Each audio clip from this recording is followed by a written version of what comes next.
This is a story about a world obsessed with stuff. It's a story about a system in crisis. We're trashing the planet, we're trashing each other, and we're not even having fun. The good thing is that when we start to understand the system, we start to see lots of places to step in and turn these problems into solutions.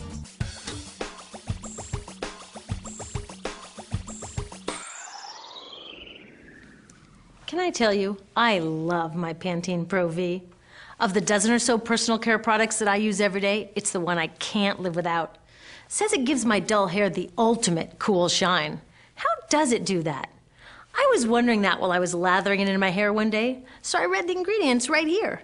Sodium lauryl sulfate, tetrasodium EDTA, methyl isothiazolinone. What is this stuff? I took this list to some scientists who know how to read it. Turns out my Pantene contains a chemical linked to cancer. And lots of other products in my bathroom, from sunscreen to lipstick and even baby shampoo, also contain chemicals linked to cancer or other problems like learning disabilities, asthma, and even damaged sperm. Like most parents, I try to keep my family safe. But now I find out my bathroom is a minefield of toxins? What are we supposed to do? To find out the answers, we have to go back to one of the key features of our materials economy: toxics in, toxics out. If, at the factory, you pour toxic chemicals into a product, like baby shampoo, you're going to wind up with toxic baby shampoo. And toxics in workers, communities, and, babies. So let's take a closer look at this toxic outrage where it seeps into our lives every day, in the bathroom. The average woman in the U.S. uses about 12 personal care products daily. The average man about 6.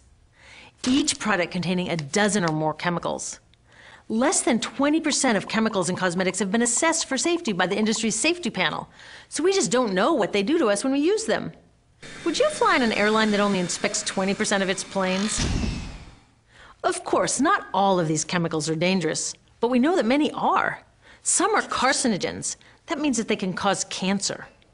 Others are neurotoxins and reproductive toxins, proven to mess up brain development and reproduction in animals. Wait a minute, we're animals too. It's like a giant experiment. We're using all these mystery chemicals and just waiting to see what happens. One thing we do know is that they're getting inside us. I had my body's toxicity levels tested, and I'm loaded with things like mercury, flame retardants, triclosan, and lead. We all are. Even babies are being born pre-polluted.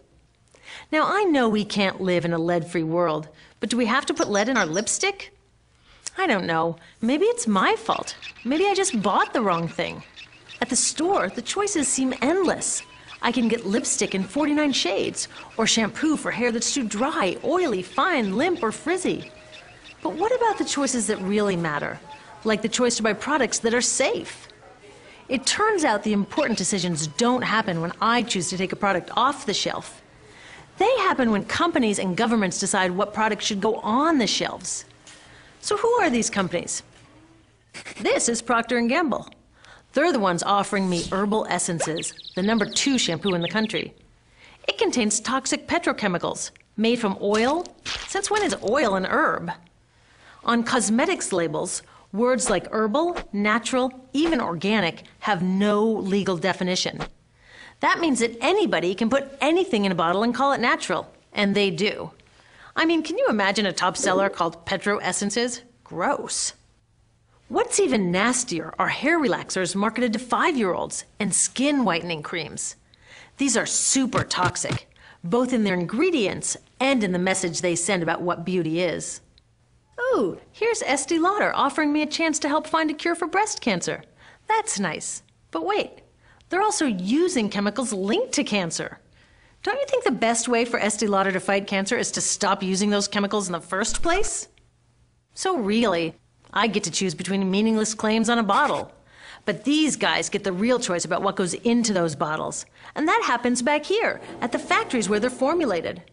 Why do the makers of these products use all these toxics? Are they trying to poison us? No, they're just working from a 1950s mindset when people were totally swept up in better living through chemistry. In all that excitement, they forgot to worry about human health impacts.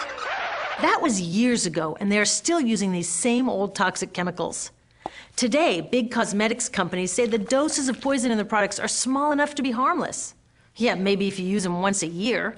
I guess they never get out and see that their products are being used and combined with other products every day. A little toxic dose under your arms, a little more on your hair, on your lips. And workers in nail and hair salons get dosed all day long. So the industry is used to doing things this way, and they can, because even now that scientists have linked the chemicals they're using to all sorts of problems, there are no laws to get rid of them. You're thinking, really? Come on, nobody's making sure that the stuff we smear all over our bodies is safe? Nope. The FDA doesn't even assess the safety of personal care products or their ingredients. Since 1938, they've banned just 8 out of over 12,000 ingredients used in cosmetics. They don't even require that all of the ingredients be listed on the label. Now, this is an example where we can all agree a little more government action would be helpful. This lack of regulation leaves a huge hole that the cosmetics industry is all too happy to fill. They set up their own committee to self-police their products, and compliance with their recommendations is voluntary. So the cosmetics industry is making the rules and then deciding whether or not to follow them. So you see, it isn't our fault that these toxic products are in our bathrooms. It's a whole broken system that's ignoring the simple rule: toxics in, toxics out. But we're not helpless. There are resources online that we can use to protect ourselves by identifying the best possible choices in the store. But the real action is with people working to change the system. Because if we really want to solve this problem, we got to start here with these guys. Women, parents, workers, people all over the country are demanding that Congress pass a new law, giving FDA the power to make sure that our personal care products are safe. We need common sense laws based on the precautionary principle. That means that when you're dealing with hazardous chemicals, just err on the side of caution. Let's not debate how much lead should be allowed in lipstick. Just get the toxic chemicals out of our products. Smarter laws would force companies to get past that old 50s mindset and figure out how to get us all clean and shiny without toxic chemicals. Can they? Totally. Many responsible cosmetics companies are already putting safer products on the market. Green chemists are developing substances that are designed to be safe and non-toxic in the first place. European governments have required the removal of many toxic chemicals, and companies have figured out how to comply. When cosmetics are reformulated to be safe and labeled honestly, then we can feel comfortable with the choices available at the store. We can choose bouncy hair or full hair, shiny lipstick or matte. We can even choose to feel beautiful without using 20 products. But we'll know that whatever we choose, the most important choice, the choice to be safe and healthy, has already been made.